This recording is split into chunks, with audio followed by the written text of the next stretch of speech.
Hey everyone, it's Elizabeth Marosco with Kudos Magazine. And right now we are on the cusp of a lot of changes. That doesn't mean that you have an excuse to not be healthy and stay active. And today I'm with a really special guest, John Stewart, who is the service line administrator at Hurley Medical Center. And he's going to be sharing with us some cool things that they're doing, even from some of our traditional races that we have in our community, to make sure even with the lockdown happening, you can still stay healthy. So, John, thank you for coming today. Thank you, Elizabeth. My pleasure. So, tell us a little bit about these new endeavors that are happening, even with the relationship Hurley has with Crim. And for those of you that aren't familiar with Crim, Crim is an annual race that they do in downtown Flint. They bring in runners from around the world. I think even Africa. There's a couple of runners that come in from Africa. Yep. And it's to showcase the spirit of running at any age, at any level. And Bobby Crim, who has always been an incredible part of making sure our community stays fit, had established the Crim Foundation. And this year is the first year that, and I don't know how many years, that they're not doing an actual physical race. So with that being said, tell me a little bit about, what's happening with Hurley and Crim, and what is this new vision for 2020? Yeah, so we obviously are under some unprecedented times, and this will be the first time ever that there hasn't been an actual physical race. And kind of to your point, the Crim race is more than just the race. It has now become the Crim Festival of Races, and there's a myriad of various races and pre-race events that start, about midweek into that race week, which is usually the third or fourth week in August every year, that generates the buzz and the energy around this, and you get to meet those racers from Ethiopia and Europe and all over, and then they bring in some really interesting special speakers with a focus around health in general. And then so part of the Festival of Races incorporates in pieces of that include, healthy thinking, that also the stretching piece, the hydration piece. There's the physical aspect of it, and it's kind of a total overhaul, if you will, or opportunity for those of us that are one, interested, or two, want to get interested. And I think that's the other very valuable piece that this Festival of Races brings to the community is it supports participants at all levels, just not the elite. And in fact, I would say just the opposite. It's really interesting and fun to see people who finished their first Crim race. And I've ran it 5 or 6 times, and I remember my very first one, and I was like, I don't know if I could run 10 miles necessarily if someone was chasing me. But once you do it, and the energy and the vibe down there, it just gets in your soul. And so it's a lot of fun. And I think that it's going to be a different day this year. I think there'll be parts of that will be hard to replicate, but the folks down at the Crim, in tandem with several other supporting cast members, are going to take a stab at making it the best it can be under the circumstances we're in. So we also have all of the runners who have never missed a year, and I think that's between 20 and 30 now, the number of people who've ran every single Crim. And so, that's been a topic of discussion, and then you have people who are on various streaks, so they've done the last 25 or the 20. And so, a part of, I believe, the thinking that went into trying having some portion of a Crim was to try and keep some of those streaks going, and to the point that we can hopefully get back to the conventional race with the gathering of people next year remains the objective. But for this year, a little bit of a variation in that. And what does that variation look like in theory right now? Yeah, so they're going to have I think it's going to be a 10-day window. And again, Hurley Medical Center historically has been responsible for the first aid tent. And so we're the medical first responder kind of sponsorship entity for the Crim. And so we're that big white tent at the end of the race. And then we have folks out on golf carts every single, actually half mile, and then the mile, there's an ambulance in between that provides the medical care and support and direction for those people who may need it at any time during the race. So as it relates to the design of the race, we're not so heavily involved in that. But as this has been discussed down through the ranks, they're going to have a 10-day window where people can go out and complete the race, and they can register, and they will still be eligible. And I think actually interesting the timing of this, because I think I just read an email that registration, they're still eligible for the medal piece of it if they're registered by this Friday, which this Friday is July 17th. And then they have it's kind of a neat change. There's usually a t-shirt that's part of the tradition, and everyone keeps their Crim t-shirts.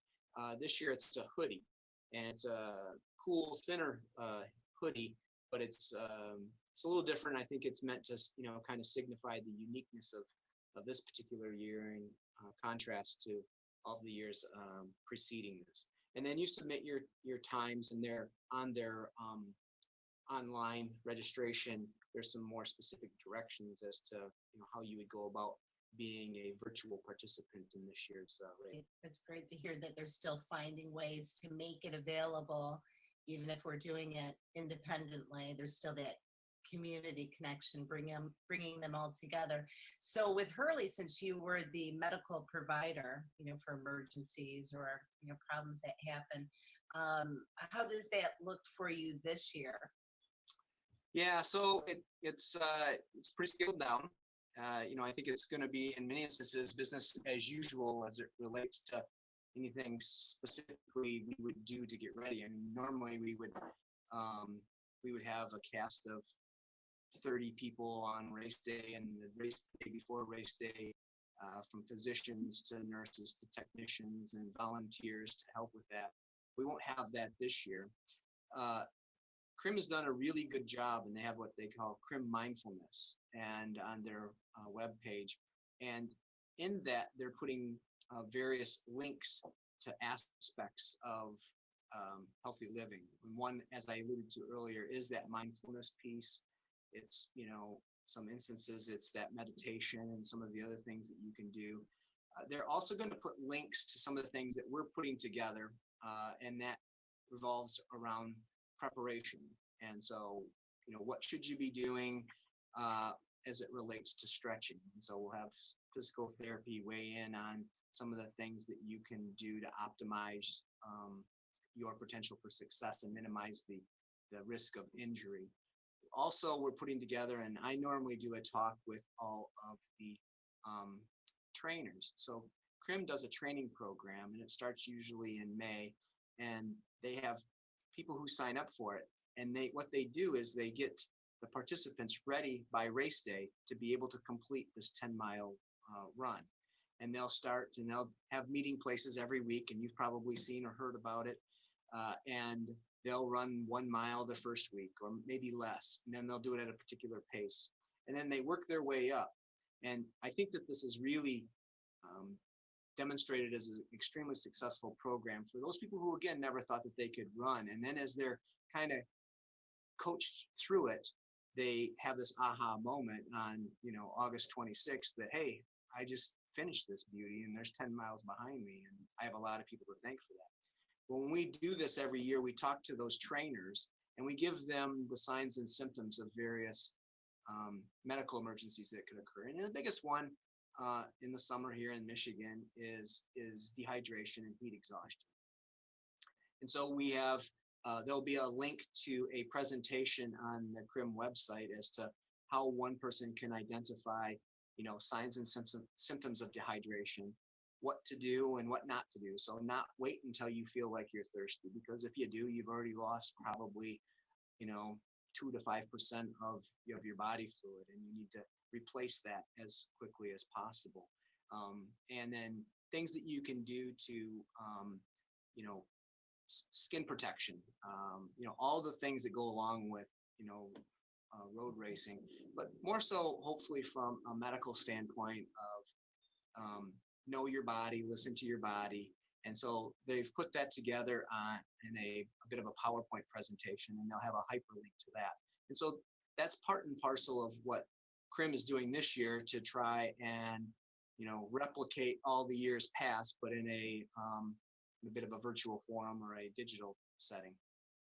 And in some ways, that could actually be a blessing to all of us, because I think some people do forget some of the basics, even like stretching, so you're not getting strains, and just the notion of being dehydrated. And I do love that they are starting to implement this mindfulness, because I think right now, more than any other time, Yeah, our right. entire community needs Absolutely. to have some of this insight to get through. So that's wonderful. And is that on their website, you said? It is, and I find myself plugging into it just because it's a separate area of interest of my own. And then to the very points you were just making, I think now more than ever, we're all trying to figure out where those resources are that are going to help with, you know, coping and doing things a bit different in a time where we've never really been faced with figuring out how do I have those that skill set to be able to navigate these weird times. And so they've really capitalized on it. And I've really been sharing that information with as many people as I can, because I think there's so much good value to that.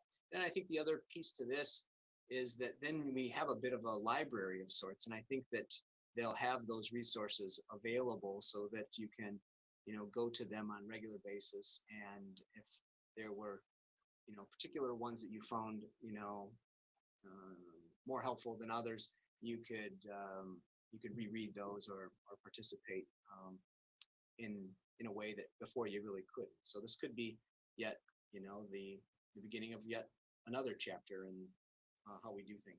Which is wonderful. And, Crim has been fantastic just in the innovation that they've brought to health and fitness. Even I remember when they opened up that location in downtown Flint, and they started bringing in different exercise equipment indoors to get people to participate in their own way and start training throughout the whole year. So it's kind of a delight to see an organization that's focused on health and fitness to provide this new platform and even adapt to where we're at, what we have to deal with. So I think that if anybody can pull it off, they'll do great. And for those of you that aren't familiar with Crim, if you go to their website, it's crim, CRIM.org, and you'll be able to see a lot of these resources that John keeps talking about. But it's kind of neat to think that this is happening right here in Flint. And again, they're on the forefront of bringing innovation to health and wellness in our community. Yeah. Yeah, well, they're definitely on the map in the road racing community. I mean, it has been thought of as one of the, and they have several. They have a 10-mile race, they have an 8K, a 5K, they have a 1-mile race on Friday nights that's for elite, for age groups, for novice. I mean, the whole package is well known, and again, to the point that we have international runners, the Crim 10-mile road race has been labeled as probably I think one of the top 10, if not a tighter group of road races in the world. And the medical center here, when you get volunteers together, sometimes there's some challenges of getting people to, on a Saturday in August to say, hey, how about we get together and we provide this support. And there's never been a challenge. There's never been an issue of us getting enough people together to do this, because it's so much fun. The staff have a great time doing it. And I think that once you get down there, you just get immersed in the energy. And every time I don't run it, and now I use the excuse that I have to work it because I'm probably not in good enough shape to run it.